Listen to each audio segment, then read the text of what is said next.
Oliver. Hello. Hey Kim. Oh, you updated. You updated your look.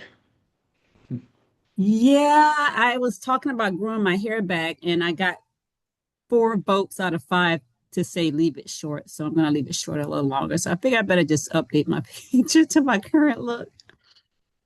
You know, it's funny. I saw somebody posting this video yesterday, and it was like an early April Fool's joke.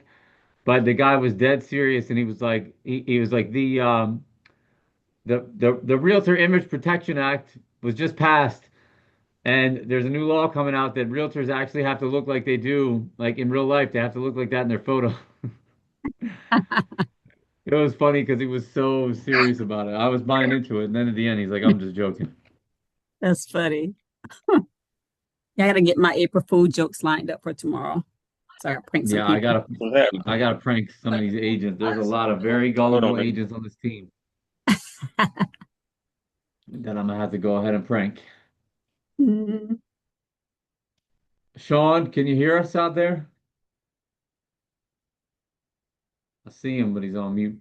And Yeah, Austin's gonna pop in yeah, here I can. too. What's up, brother? Not much. Hey, you want to just say hi and tell Antonio and Kim who you are? Sean just joined the team. Him and I have known each other for a little while through our barber of all places, and he's in onboarding, so he's going through the bumpy road now. Yeah. I tried making the email address like 3 or 4 times now, so there's a little bit of echo, but I'll try to make this quick. Yeah, I'm just covering the Wesley Chapel, New Tampa area, and I know Alexander since 10 plus years ago, man. It's been a while when he was flipping That's my old name. houses He knows and me so long, he's done calling me by my old name. I've gone the roundabout, done a few houses, been in real estate, had my license I don't know, 12, 13 years at least.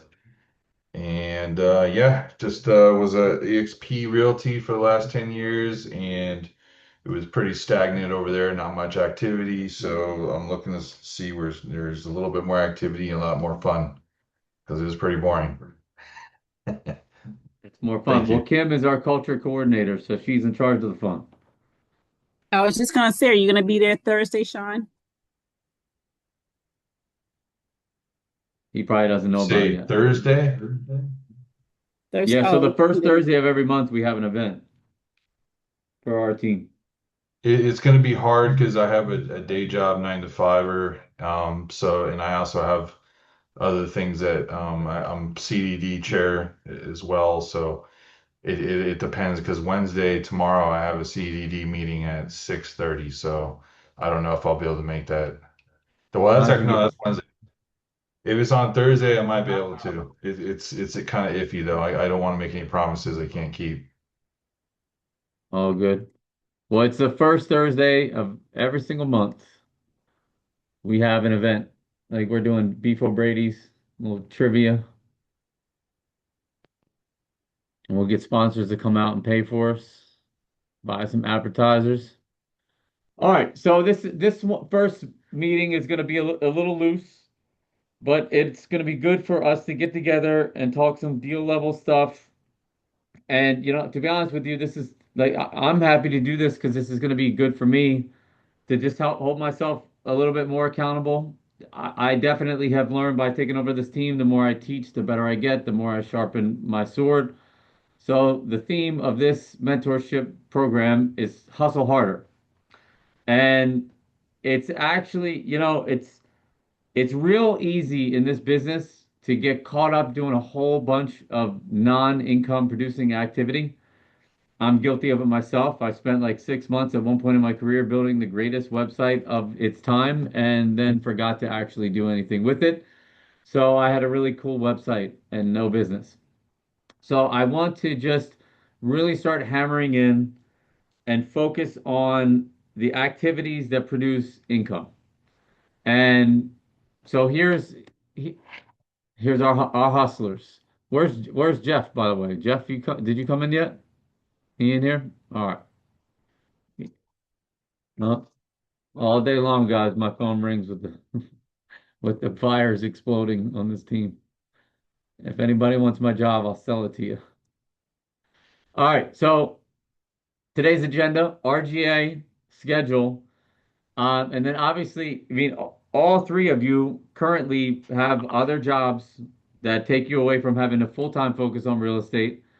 But that's part of the game, right? That happens here, and it's just a matter of coming up with a schedule that works for you to be able to add those little time slots of productivity throughout your schedule, whether it be on the weekends, whether it be at night, whether it be on your lunch break, making a couple of extra calls. I'm really big on small habits, big rewards. And I read that book a few years ago, and I started doing that with as simple as a push-up, 10 push-ups every time before I pee. It literally starts with that. Like one phone call. Like think of the ways to squeeze in that extra one call, one text. I mean, I know that I'm a little bit psycho, but when I'm at a red light, I can't sit still. Like I can't sit still for 2 minutes at a red light. I pull out my phone and I start texting people and I'll make a phone call and follow or send an email or do something, anything. And that's this whole concept that I've come up with. I've heard it said before. There's a couple other acronyms for this, but I try to focus no matter what I'm doing. When I get distracted from Slack channel or from WhatsApp or the phone call or whatever's going on, or my kids running past me, I try to always come back to what I call RGA, and that is revenue generating activity. That is any action that directly leads to income, either by creating a new opportunity, moving an existing deal closer to closing. And in real estate, that's just as simple as prospecting, follow ups, setting appointments, going on appointments, negotiating contracts, and closing deals. So, everything, if you just live for this RGA in a job where if you don't do the A, you're never going to get the R. So if it's something that doesn't clearly connect the dots to getting you a signed agreement and ultimately a paycheck, then it is not RGA. So I want to make that clear distinction that there's a whole bunch of things that we do as real estate agents that we think are productive. Like I got to update my profile on my Instagram or I got to post on social media. Yeah, that stuff is needed and is good, but it is not directly attributed to RGA. So, and look here at the end, high performers obsess over maximizing RGA time. I am absolutely a high performer, and I obsess over maximizing my RGA time. And I have super severe ADHD, unmedicated, so I have to constantly pull myself back to that. Like, what am I doing? What am I doing? Why is, I mean, I have time blocks in my schedule that pop up at 6 o'clock every day, says RGA. And I just do a 15-minute block. But over the course of the week, that's an extra hour and a half of RGA. And if you're doing an hour and a half worth of extra work that you wouldn't have otherwise, eventually that's going to lead to a paycheck. So, what are the key metrics in real estate that will lead you to RGA? And I'm going to come up with a some sort of a little tracker to share with you guys. Um, because number one, appointments for the week. If you're not setting goals and tracking the actual results, then you're never going to know where you were and you're never going to get to where you want to be because you don't know where you're going, right? And it gets away from you. I know for me, like I'll hit Wednesday and be like, damn, like I haven't done anything. Like I've been hosting meetings and attending meetings, and you guys are working your day job, and it's just so easy for that time to get away. So we have to start somewhere. So I'm going to put this together in a workable format that you can print out and just keep with you and just set some goals at the beginning of the week. And then what we're going to do, it's really simple. Every Tuesday night, we're going to talk, like you guys are going to report these RGA metrics to me beforehand, and we're going to go over them and we're going to see what was your goal, what was your actual. If you hit your goal and beyond, what did you do to get there so you can share it with the team? And if you didn't hit the goal, then I want you to just be real honest. I want this to be a totally open forum No judgment whatsoever. Like just I will never ever berate you or say, yeah, you got to be making your calls. You got to do this. Look, like you are all self-employed, just as I'm self-employed. So set the goals, do the activities that get you to those goals. And if you don't, then just be honest with yourself and be honest with the group. I want to see us all just like I have this thing called rising tide, right? Where the tide will rise. The tide rises slowly. This is not, you'll if you try to jump from here to sky high in an instant, you'll fail. If you start out way too high, so just make it something realistic. Right? And I want you guys to think like how many appointments did you have in the last week? If you're not really active and the answer is zero, that's okay because the goal should be one. Like, let's figure out how to get you that one appointment. And what are the things that get you there? And number two, that gets you there is the activities. So calls, texts, emails. And Kim and Antonio, I know you guys have seen that I've really been paying close attention and really giving people pats on the back that are making the calls and doing the activity. And when we see the wins report, it's the same thing every time. The people who are doing a ton of activities, they're the ones that are making paychecks, and the people who aren't are not. I mean, it's really that simple. And then obviously we were going to focus on the results. And in this business, there's really just two results that we're looking for. How many deals did you get under contract in the last week, and how many deals did you close? Under contracts lead to closings. That's all there is to it. And I definitely I'm going to challenge you guys to push me. Like I want you to be very clear. I want this to be a two-way street. I don't want to be here teaching. I want to be here learning and being pushed. So I'm going to be actively involved in these same exact metrics. I'm going to keep track. I want to be held accountable and I want to make all of us better together. And one of the things that I have been totally against my whole entire career because I'm just too good for it or I'm too busy for it, but I'm sitting on my butt on the weekends not doing anything, is open houses. And I want to suggest being strategic about these open houses. It's not always just the most expensive property. It's also the property that's going to get the most traffic, something that's like a block off of a main street where if you put out 20 signs and just post up, you're going to get opportunities. Because at the end of the day, these open houses, despite what sellers might think, are not to sell the house. Like rarely does an open house sell a house, but it puts you in a position where buyers are going to walk in the door and you can grab them. And you could, and I'm going to, I want to teach you guys some tricks that I've learned over the years that really help to optimize an open house. Obviously getting people in the door is the main thing, and that's the toughest part. But really, once you get them in the door, what do you do with them? What do you say to them? How do you impress them? What are you bringing with you to hand to them?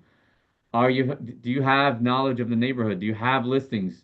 Like when I do open houses, in the rare event that I do, and I'm going to start doing maybe one or two a month, I come with other properties nearby, especially if my listing is not the best house in the neighborhood, then I'm going to try to take that buyer if they're unrepresented and say, hey, listen, I'm going to be done here at 2 o'clock, especially if somebody that comes in at the end.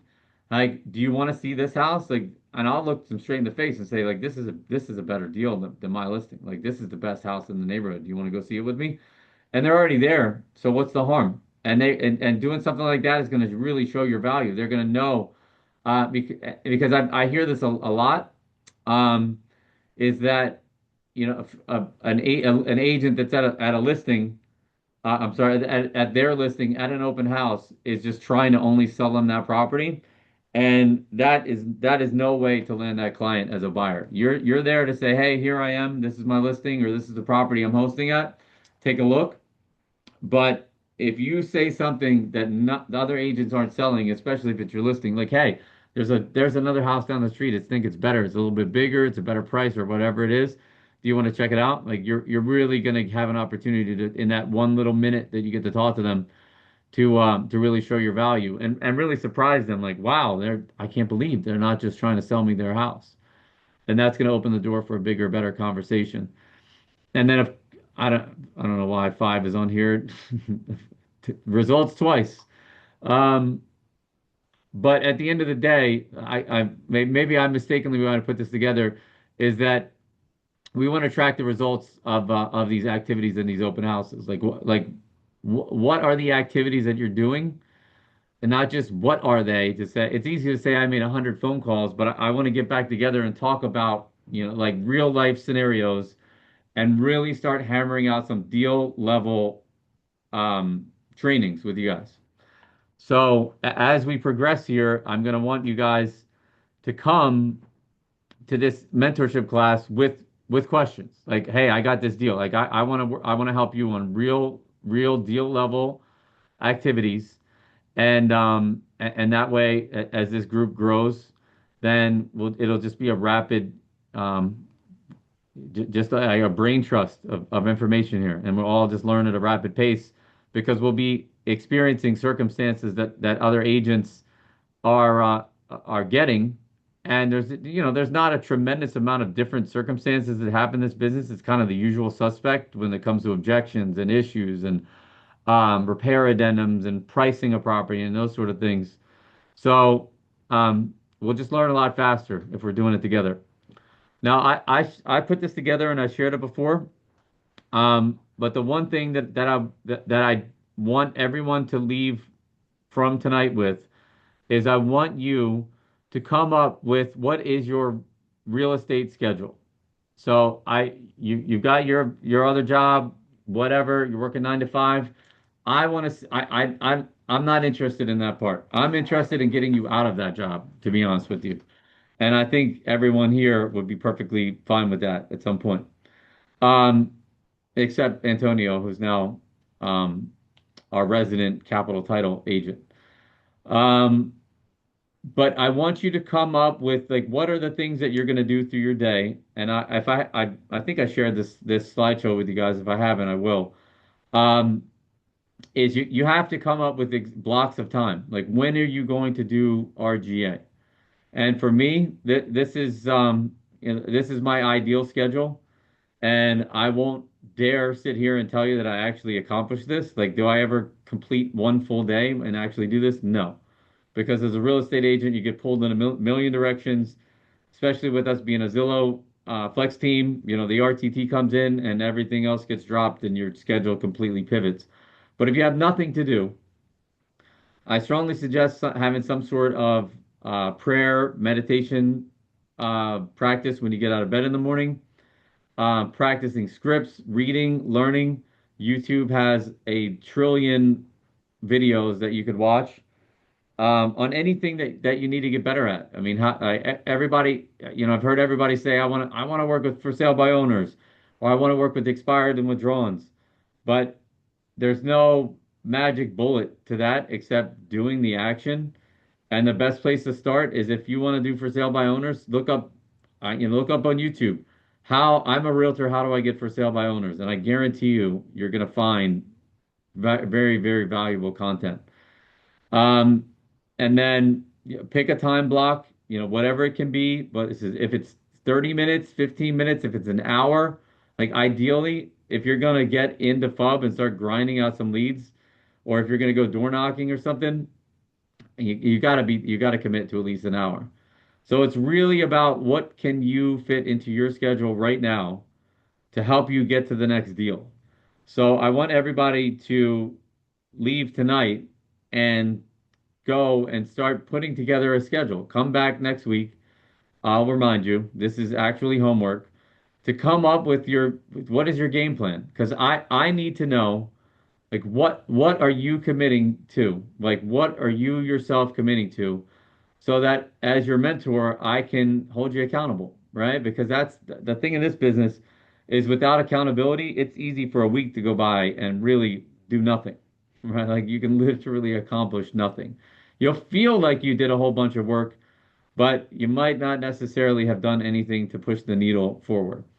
Um, Middle of the day, that's perfect for following up and pipeline management and appointments. Take a break. Um, and then, for me, the one thing that keeps me going through all the chaos of the transactions is I absolutely love, you guys see me in my Sora videos and I'm just gonna be doing the podcast soon and I'm gonna definitely invite you guys to come on and be a guest on the podcast. And then could take some clips from that and turn it into your YouTube video. Like part of what I want to do as your mentor is help you with those fringe things too.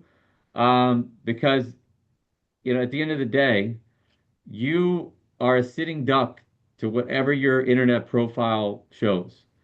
And if somebody Googles your name and what pops up in their vision is not sufficient to say like this is a successful realtor, like we got to work on that. Like we've talked about the Google page, like having your own Google page and have me, I have my own, I have Facebook, Instagram, YouTube.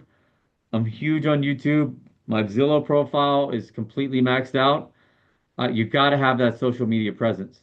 Because the last thing you want is to have a really good conversation with somebody and they're like, wow, Kim really sounds like she's really knows what she's doing.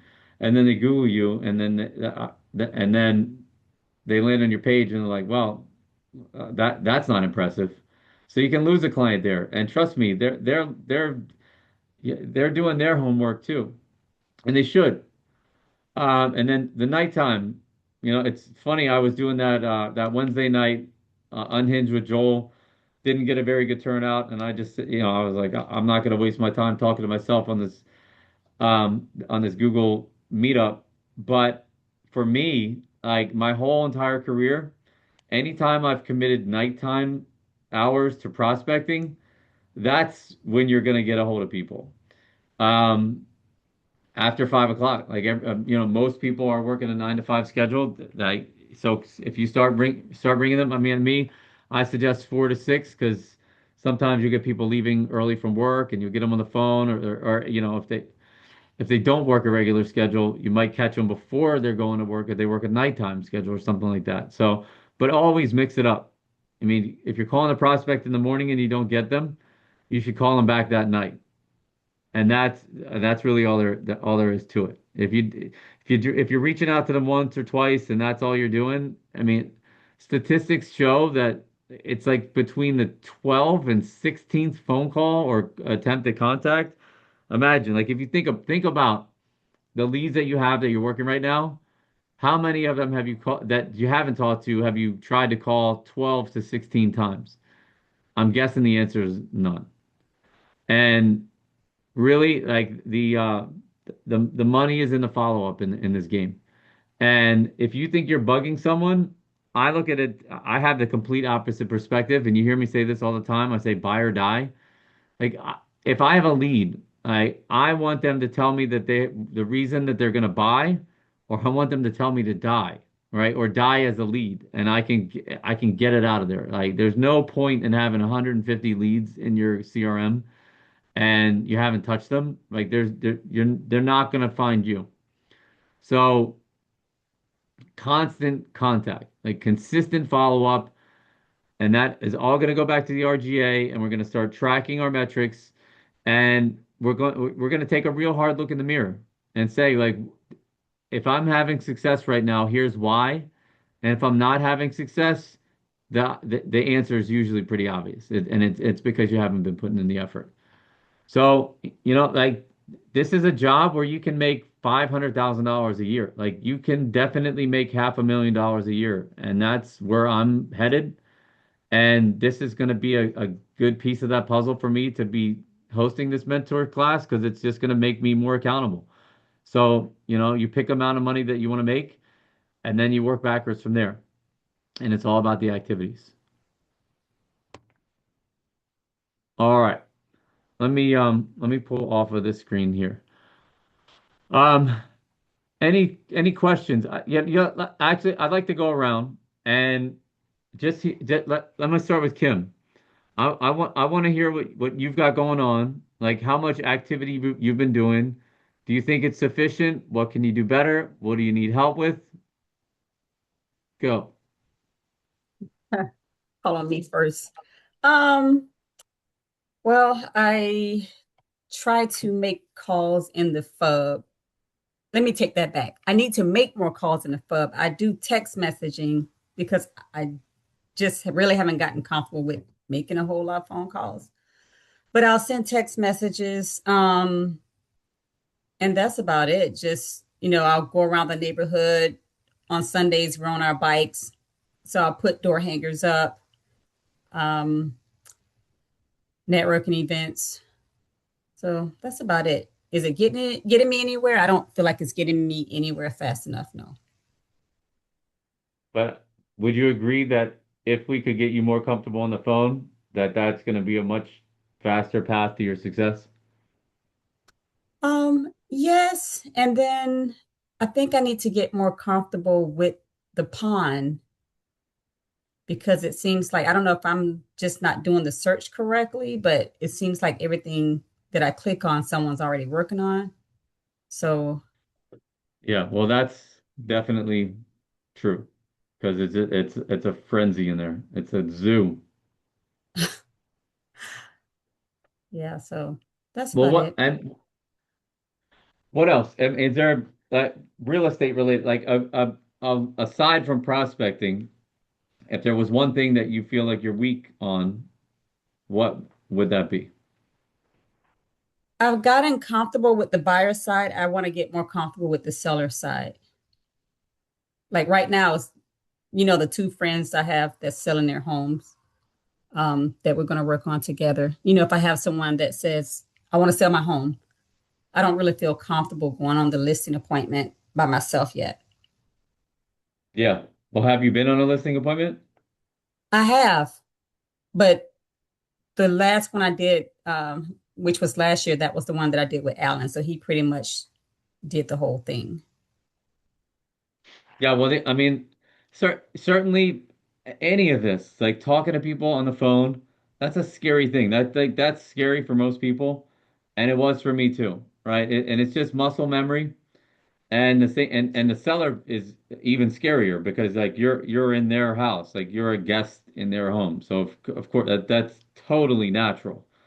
Um, so the only way to learn that and understand it is to just, we'll start doing some role play maybe, maybe Hmm. like about like some phone call role play to just start working with objections and objection handling on the buy side, but on the sale side too.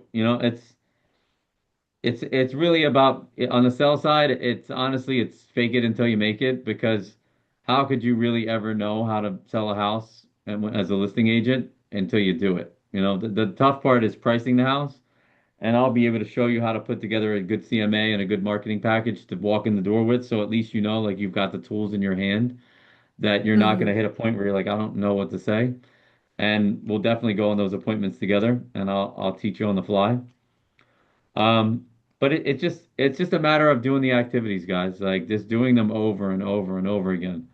Like me, I've just had the conversation about real estate so much that I don't. I mean, it's just and that's and the only way to get there is to go through, right? Like what is that saying? Like the only way through is through, and that's really what it's all about. So we'll work on that. Um, Antonio, can you talk? Yes, I can talk. Did you hear what I was So, asking Kim? yeah, I did. So, I mean, I'm doing a follow up with the Zillow leads, but I'm basically trying to get organic leads. So, I've been on a list. I went on a listing appointment last week. Somebody had called me. I try and drop my cards everywhere I go somewhere. I try and drop my cards, and he picked up a card at the gym and called me from that. Uh, Nice. I guess the biggest thing is I want to build back up my social media presence. So doing little short reels. Um, yeah, it's pretty much just commitment for me. I gotta schedule a time and be committed to it. Accountability. I guess these Yeah. meetings right there is gonna hold me accountable, so my activity will be picking up. Cause I do Yeah. stuff I and mean, then it's something else will pop up, and then I just stop and start doing that, and then that's that shiny ball syndrome. yeah. Well, I'm guilty of it. I mean, to no end. You've been around me enough to know. Like I can get distracted by a feather blowing by me in the room. Yeah, so So it's just being accountable and actually doing the actions. yeah. Well, I mean, that's really what this is. That's what this is going to be for all of us is commitment, right? Like, commitment, accountability, and you're your own boss. You know, like we're all over the place. We're doing our own thing. Like nobody's going to be there to hold your hand and make sure you pick up the phone. Um, but accountability amongst each other, you know, and I want us, yeah, I'm gonna start a group chat so we can just kind of check in on a daily basis, like hey, and congratulate each other when we're doing the wins. Like just even if you're making the calls and the calls don't get anywhere, you know, it's Tom Hopkins, one of the old school real estate guy. The way he would legitimately visualize his activity is you know every time he gets a no, it's one step closer to a yes. And he came up with a mathematical formula like he had to make 20 phone calls to get to the one. So he'd be like he would be on his 15th phone call and somebody would say no and hang up on him or whatever the result would be. And he's like I'm definitely going to get one out of the next five. Right? And you'll hear me talk about it all the time. Like this game is a numbers game. And every human being that I talk to, I look at them like this is a potential customer. And but still, like you, I still have those moments, man, where I'm like walk out of the conversation, I'm like, damn, man, like I should have given them my card, or I should have said this, or I should have said that. And it's just a mindset, right? You just got to make yourself a machine. So what organic leads? What's your number one target? I'm gonna work uh seller leads. I want to do listings. This buyers thing, just I really don't like it. I'm Yeah, driving well, 100 miles unfortunately, the and grass then getting the grass is the grass is always greener on the other side. Yeah, I got five listings right now and they're just sitting and I'm spending a lot of time with them. So I would highly suggest that you shoot for a healthy mix of both. Never try to just get to one side because as the market changes, like right now, like it's a buyer's market. So yeah, the buyers are a pain in the ass and you got to drive all over the place and you know and you'll get the buyer that's got you out there showing houses and they're not even qualified, but definitely, I mean, the ideal situation is to be a listing agent that has a bunch of listings and you're getting buyer leads from your listings. But when I say what's your number one target, like what is the target? Because it's to say seller leads is entirely too ambiguous. Like we need to pick something that we're going to zoom in on. So my niche, I guess is what you're asking, is I want to go after expires and FISBOs. Okay, that's a that's a tough one, but a good one. I need to But they already been on the I need market. to The biggest, huh? No, yeah, I mean it's really the key there is the approach and to have a different approach. I've Yeah. I've actually I've had expires and FISBOs on my list forever. But the difference is, and here, let me put this out there, because I'm gonna say my list here is expireds and FISBOs also. So challenge me to get it to F together. Like they're the lowest hanging fruit. An expired listing or withdrawn. So I always make a specific distinction that you've got expireds, you've got withdrawns, and you've got FISBOs. Because an expired listing and a withdrawn listing are two different animals. You would think that they're the same thing, but one is, and I've said this before, you probably heard me say this. An expired is the agent didn't do their job for whatever reason. They didn't price it right. Their marketing wasn't good enough. If the contract ran out and the house just came off the market just because the contract expired. And a withdrawn listing, that agent got fired, right? So, but keep in mind in both scenarios, you might think you're calling them as the hero, but they don't like realtors because their only experience is that realtor they just hired didn't get it done. So it's a difficult animal to conquer, but it can absolutely be done. And I've done it before, and I'll gladly teach my tricks. Um, Sean, Yeah, man. Um, right now I'm not even onboarded yet, so I'm trying to figure that out.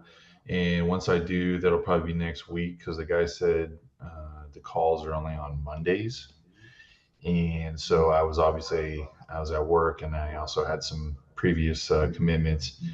So next week I'll get that squared away, and then after that, I'm trying to figure out, navigate my way around the website link that you gave me, where everything is, so I know where to go. Because I'm currently dealing with just a couple clients right now, but they're both investors looking for fixer uppers and also people looking for just regular houses too. So I have to really just kind of get used to navigating through that website. And also, it's different for me because as I talked to you previously before, I was writing all the contracts up myself. So figuring out, who to call and who to talk to and have the right resources available so that I can act quickly to put an offer on a property and know who to contact to get things moving. That's really only my main thing right now is just getting comfortable with that and knowing how to do that so I can actually, get transactions going. In terms of, leads and things like that, I know that you're going to set it up with the Zillow. So it's really just for me, just kind of figuring out, where all the tools are, how to use them, and then just, going from there. I'm not going to try to, overwhelm myself too much with anything else at this moment. It's really just figuring out where to find everything and just go from there. okay. We gotta, we just gotta get you in the game. That's right. We gotta get you on the field. Yeah, pretty much. Good stuff. All right. So I just kind of wanted to lay that framework, and I'm going to go back to the RGA, and I'm going to send you guys, like I said, the appointments for the week, the activities, results, and really be paying attention. Like what's working, what's not. Pick your target. Is that put and show and I want you guys to be sharing with me like what it is that you're doing. Like show me the physical marketing that you're using. What are you doing? Where are you going? Who are you talking to? So that I can help you tweak that. And um, expired FISBA. I mean, look, at the end of the day, like we all want to be listing agents. That is the glorious, the more glorious side of this job. So of course, I'm always going to gravitate there, and maybe we'll start doing some stuff related to my listings. Not me. So you can. Hi, But Austin. I love What's up, buyer man? agents. You know that I love to be the buyer agent. You can be my buyer's agent. Sell my listings. Um, what do you need help with? Who me? Man, Yeah, you. I was just in the office. You know what my scenario is. Trying to get there because the 14-year-old, the baby. That's my schedule. That's my thing. That's the only really dilemma I have. I talked to you today. That's like the only thing I have is it takes me 2.5 hours to get to work every day. Hour to my mom's, almost an hour and 30 back to the office. So that's my dilemma. And then another 2.5 to go pick her up. That's just you know my scenario. Everybody knows my scenario. Kim does, Antonio does. So that's my scenario. The motivation, Now everything else is there. here's my question. What are you doing on the weekend? I try if like Antonio knows if I can show if I could go show people some properties, I'm doing that too. I did that over this weekend too. I showed that one guy, the investor that I got that we've tried to buy like 8 houses the last week and a half, but they've outbid him on his offers. Um, I've been showing them properties on the weekends too. I've been in Ruskin. I was in where was I? With Lakeland. I was in Tampa twice. So tomorrow I might have to show them a property. So St. Pete the other day. So I'm I'm definitely moving around with him at least, because he's really motivated. Yeah. Well, that's the key is to finding the motivated buyers and get them out there. Yeah, he's super What motivated. does does anybody have a schedule conflict on March 11th, which is a Saturday? No, I don't. I'm sorry, April 11th. I don't think I I do. do. Why? What's up? Well, I'll be because at I the want Blueberry to Festival. Blueberry Festival. Come on, man. Because Take I'm the gonna baby. I'm gonna commit right now, and I might fall out of my chair as I say this, What time? that I'm gonna do an open house somewhere Saturday the 11th. And what I would like is that if anybody's available, I would like you to do it with me. Like I want to like do a group open house. Yeah, that'd be pretty cool. We can make some content while we're there. We'll get Jeff. Hopefully we get Jeff, the rapping realtor, out there. Still haven't seen this. I want to see this. I gotta see this, man. I gotta see this for What? myself.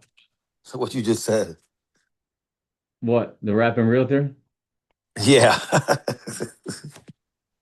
No, he made some really good content at Ken's $1.5 million listing. He did like a just out of the blue. Michelle Celio popped in and he did just like an interview with her. It was really cool. And this is Michelle who's been absolutely terrified to get on camera. So you know what? There's that guy Scott. There, we got a $3.5 million luxury waterfront listing. It's all the way down in Clearwater. We can just pile in my car and drive. Maybe if that's available, head down there.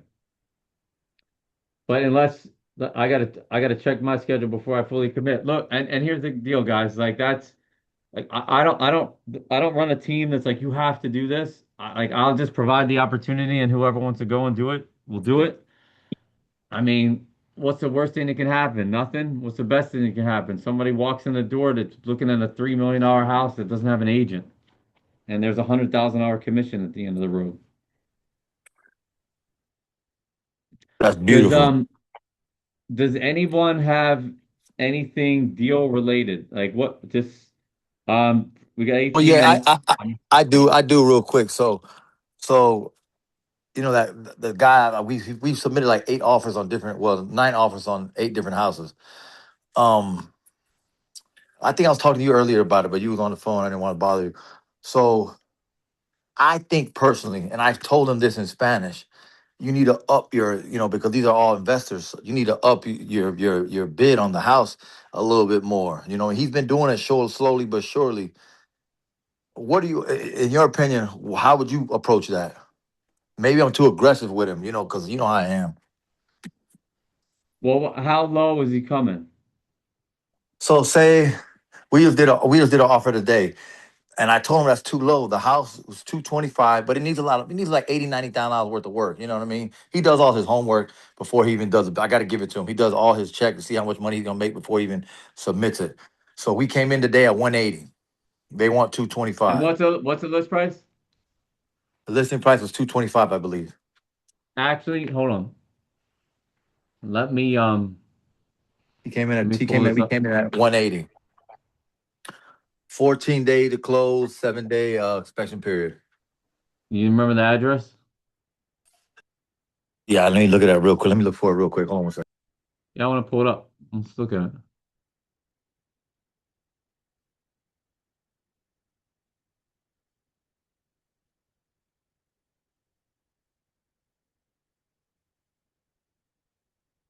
I think the sweep thing is getting fixed, guys, while we're waiting for that.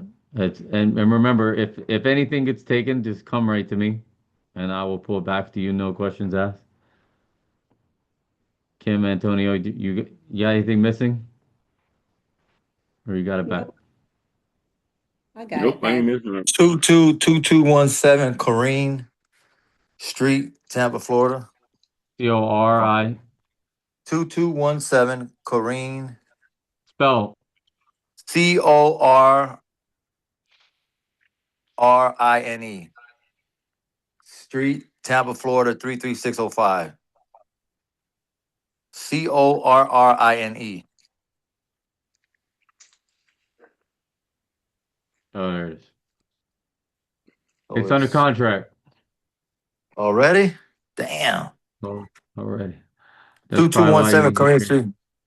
That we put the offer in this morning. get one under contract today, my man. Yeah, yeah. See, I didn't. They didn't even tell me nothing. Yeah. So, See, I mean, that's why you didn't get it. And it's crazy. It's like the house has been on the market for 90 days. But the best thing I can teach you here is use this property as a case study to show this guy, like, look, it's under contract. Like, and it doesn't, people get so caught up on, oh, it's been on the market this many days and I want to try to get a deal, right?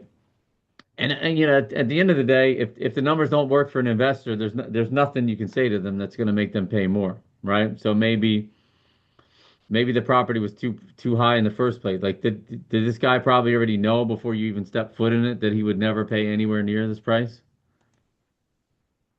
no, just Do you he think did he all his already? homework. He went. We went to go see it. He did all his homework, and he's like, I got to put like 80. After, he don't really tell me right then and there. He just thinks about it, and then he comes back and calls me. He's like, yo, I want to put an offer in, but I'm gonna put like 80. I'm gonna have to put like 80 in it. The roof, this, that. He knows what he's doing.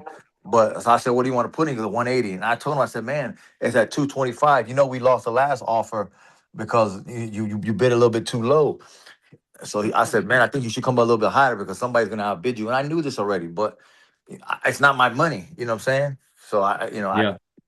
if it was my money, I would bid. Me personally, if it was my money, I would have went higher. But what he told me, how much money he could make off it after he invests, the fixing it up, I would have went higher. But it's not my money. So he What's told me 180, what's 180 that? is what What? it is.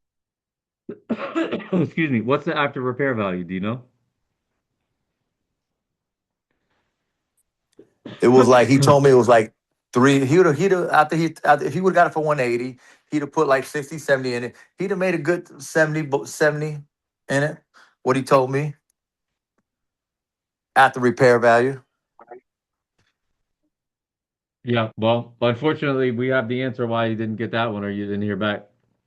Yeah, It's exactly. Now we already know. gone. As soon as I get off the phone here, I'm gonna call him and tell him I'm actually gonna send him. I'm gonna go and take a picture of that and send it to him and say it's pending because I keep telling him. I keep telling him this is like the ninth one. This is the ninth one in 2 weeks, Joe. Yeah. He's aggressive now. He's not. He's serious. It's just I can't get him to budge on a certain number. I go see the property with him. I'm right there with him. So I know a little bit about fixing our houses because my dad used to fix and flip too, and we both did it. But he knows how to actually. So I learned a lot from my father. So I know I could look at it and tell, guesstimation, pretty good guesstimation. And then when he gives me the numbers, I'm like, yeah. But in my mind, I'm saying like all about that too. But I tell him you need to up your value because you're not the only investor. There's a lot of them trying to get that house. So it might be him and like 10 other investors. You know how that is. Yeah. Well, you see this one's going. So, sometimes the only way they're going to learn is to lose properties. I mean, that happens a lot of times with homeowners too. They want a deal.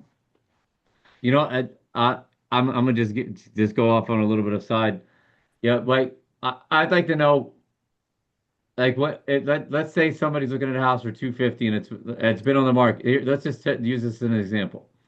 House is listed for 250. It's been on the market for 150 days, and the buyer really likes the house, and they say, "What do you think I should offer?" What do you tell Okay, so it's been on the market for 60 days, 250. He did it. Say let's make up a scenario. So he did all the homework and say he's gonna Yeah, let's make say that. Let's just pretend this is a homeowner in this case, oh like that oh okay, wants to not a buy the flipper. house. Okay, no, okay, Yeah, okay, okay, okay. because an investor is never gonna just pay a normal price. They always want a deal, right? Like just a homeowner, they see the house. It's been on the market for a while. Like first time home buyer. It's listed for 250, and they're like, Austin, what should we offer?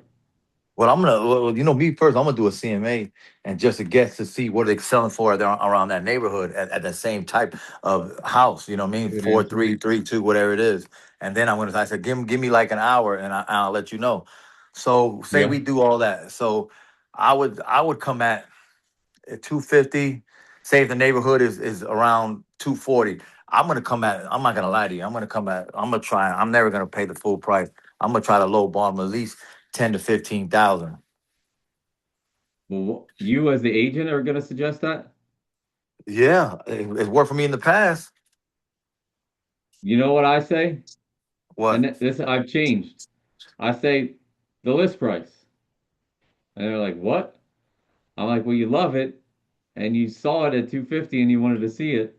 Now, don't worry. I'm going to get them their closing costs paid, because everybody needs closing costs. But I'm just saying that that's just an example of something that I say, not necessarily what I'm actually trying to get them to do. But I've learned over the years that being a superhero doesn't get you anywhere in real estate, but you miss the deal. So when somebody legitimately says to me, like, "Well, what do you think we should offer?" I'm like, "The list price." I look them right in the face, the list price. And what it does is it sets the bar at like, "Oh my God, like he's telling me I should pay the full price." But that, so then they're like, "Well, yeah, can you think we could come in a little bit lower?" And in most cases, with a first-time buyer or and any buyer getting a loan, they're always going to need some closing help, usually like 3%, which in this case would be $7,500, 3% of 250. So then they'll be like, "Well, don't you think we can get a little bit off?" And I'll say, "Well, we do need to get the seller to pay for your closing costs, right?" And they're like, "Yeah." I'm like, "All right, well, why don't we do this? Let's offer 245 and try to get them to pay 3%." Right? And I do that because that gives a little bit of room for negotiation for them to come back. Um, but I just don't try to be the superhero, right? I'm trying to get the deal done. And if they lose the deal over 5 grand or something, then they're gonna be upset, and they might even, they might even lose their desire to buy. So I always try to get people to come in as close to the list price as possible, unless I look at it and I know the price is crazy and it shouldn't be that. And I know that sounds counterintuitive, but at the end of the day, like our duty is to try to get these people in the house, and it's hard enough to find the house that they actually like. So if they say they love it, I'm like, well, show you love it. Give them what they want, right? Because you know what that's going to mean. If they actually give them the full price, then they're probably going to get the house. And that's just me through experience of doing hundreds and hundreds of deals. Is that I've lost a bunch of the ones where we're trying to nickel and dime and trying to get $10,000 off, and you start off with a bad taste in the seller's mouth. So, yeah, get your clients a deal, get them a little bit of money off, but just don't go crazy, right? Like just get them a deal that they feel comfortable with, and then I love to role play with my clients, and I there's a thing that I learned a long time ago. If I could, would you? And I'll play a little game with them there right on the spot, and I'll say, if I could get this to you for 240, would you take it? And a lot of times they'll say, "Yeah, that sounds great." Then I backtrack and say, "Okay, remember, we need to get $7,500 for your closing costs, right?" And they say, "Yeah." I say, "Okay, so then if we offer them 245 and ask for 7,500 back, and I'll do the math, and I'll say that would be 237.5. So that would be even less than the 240 that you're talking about, right?" They say, "Yeah." Okay, well, let's start with that. But what I do is a thing called future pacing, where I get them to agree to a number up front, and I say, "Listen, I really think that this would be a good deal if we got to, we are, like, for example, if we can agree that the price is 250 is a good price. I'll say, listen, like, we agreed 250. This is a reasonable price for this house, right? We wouldn't come here if it wasn't." And yeah. Um, so let's start with 245 with them giving you 7,500 back, and I don't expect them to take that, but if they do, that's great. But if they come back and they say they want full price, but they'll give you the $7,500, well, then that means you just got it for 242.5. You see what I did there? Like, I've Yep. already planted the seed, and I do that. If I could, would you? So that when I do get them the house for that price, I'm not going to have any resistance once I get that counter offer back. So if that counter offer comes back anywhere within that zone, the deal's done. And I'm not even I'm and that at that point I'm saying, you already told me that you would, that if I could do this you would. And I'm telling you that that's one of the best closing moves that you can make, that if I could, would you? Because they already agree to it, and then when you actually do it, Hey, you just remind them, "Hey, remember you said if I could do it for this," and they did. So I'll even say, I'll call them, but I'll be like, "Congratulations, congratulations." They did exactly what I knew they were going to do. And then they got nothing to say except initial the contract. Come on. Use that one. Antonio, I saw your hand up there.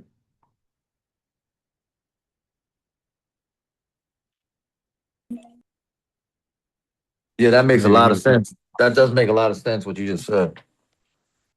Yeah, that's a great one to use with people, and because when you're going back and forth and you're negotiating and you're countering, what I'll do, I always try to get it done in like two moves, like two chess moves, right? Like I make the offer, the seller's counter, and then accept is my ideal. So I'm always planning ahead. When I write an offer on something, I always have an end in mind, and I always confirm with the buyer where I'm trying to get them, so that if I do get them there, or if sometimes if the buyer, if the seller just accepts that initial offer, I set them up because sometimes it's funny how that'll backfire, right? Like if you submit an offer and they accept it right away, then all of a sudden it's like, oh my God, wait a minute, like did we overpay? And I'm like, no, we already agreed that this was good. So this is actually great. I'm going to send you over. All you need to do is initial the price change, and we got a done deal. So while a lot of agents will try to become, I say it all the time, like don't try to be a superhero. You, I spend so much time trying to like get these great reviews and try to get my client the greatest deal ever. But that is not actually what our job is. Our job is to find them the house that they want and make it happen. And the less steps and the less back and forth you have to do to get there, the easier your life is going to be. And they're going to be happy because nobody wants to lose a house that they love over a couple of $1,000. And I'll wrap this little scenario up with and if you do that, right, if you suggest that and they don't follow your lead and it doesn't work out, the next time around, I'll be damn if I'm going to let them do it again. Right? Then I'll say, listen, look, we already tried that. It didn't work. Let's go with my plan. And usually they'll defer to you at that point. So a lot of times you got to lose the first one to get to the second one because these people have somebody told them like, oh, it's a buyer's market. You can get a super low price. But look, this house right here, it was on the market for 90 days. The guy comes in low, and guess what happens? He doesn't get the house, you don't get the sale, and everybody ends up with nothing. All you have is a empty gas tank, right? 100%. And like I've been telling him the last couple other deals, I've been telling him, I said, man, you need to know. Just like you said, I've been saying it on that aspect. I've been 100% trying to get him to push the needle up because it's like multiple people trying to get those properties. So you're gonna have to push the needle up on the money, you know? Yeah. Well, if you're standing in a property, the next one, and you know the numbers make sense at a price that's higher than what he's trying to offer, you just got to try to steer them to come in a little bit higher. I mean, that's all you can do with these investors is try to guide them to, because to him, it's a little bit different story. He's not losing the house. At that point, he's losing money, right? And I don't know if somebody paid 225 for this house, it's probably not a good price to pay the full price for this house, but maybe it is. Maybe it is. Yeah, I agree. You're right, 100%. All right, anybody want to cover one last thing? 6:58. I'm trying to keep this Tuesday night call. It's late on a Tuesday. I'm gonna go home see my kids. Um, but I'm willing to cover one other little scenario or something. Antonio, I don't know if you're back with us if you had something. No?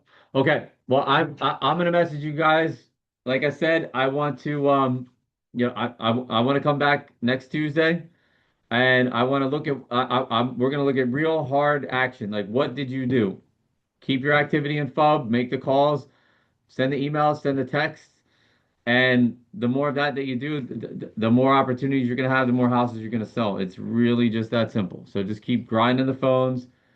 Um, Pick up the phone and make the calls. Like that's your fastest path to a paycheck because you cannot build real rapport over a text message. Like no, people misinterpret what you read. They have no idea of your personality. Like you don't get the chance to warm them up. And people buy from salespeople that they like. and how much can somebody really like you over a text message. And Austin, I know you weren't in the meeting, Sean, you weren't, but I do a lot of sending video text messages through FUB, and that's a tool you should absolutely use. It's there. So people could see your face and hear your voice. So, maybe Kim, if maybe you start playing around with the sending these video texts to introduce yourself. So if it's not jump right into the phone calls, maybe start getting a little bit comfortable with that because if you make the video and you don't like it, you can do it again and do it again and do it again until you have a result that you like. That's my suggestion. I did I did download the Sora, but I can't get the videos out of Sora. Like I can't forward No, it to no, no, I'm myself. not talking about Sora. I'm talking about you, real No, you. no, I know that, but I'm just saying in Sora, I cannot seem to forward those videos out of it. It just goes blank. So I don't know. You got to I was do it trying on to your put them on my computer. Facebook. On a If you're trying computer? to Okay. download them, you got to do it on your computer. Okay. Yeah, something Okay. changed with it. I actually somebody told me today that Sora's going out of business, so that might Oh not be wow. around much longer. I don't know. I mean, they're not making any money. It's a free service. So, all right, Mm. guys, get out Thank you. there, make the calls, send the text, block some time, put your schedule together, send that to me when you have a game plan, and I want you to come up with a plan, and then I'm going to help hold you accountable to work the plan. It's really just that simple. And again, I want you guys to hold me accountable too. So if I'm saying I'm going to do something and I don't do it, please call me out, call me to the front, and I will do it. And I took notes on what everybody said that they would like help with, so I'm going to start working on that. Put your schedule together and do the thing.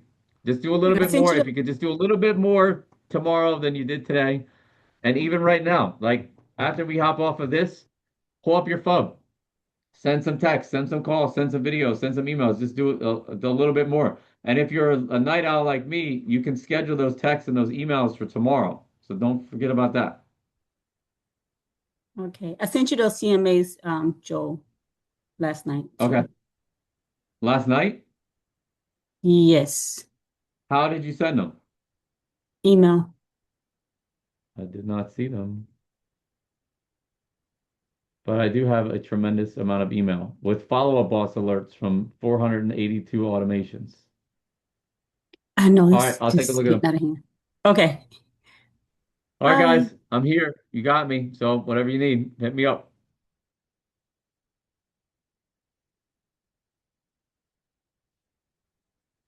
Yes, See ya. sir. All right, guys.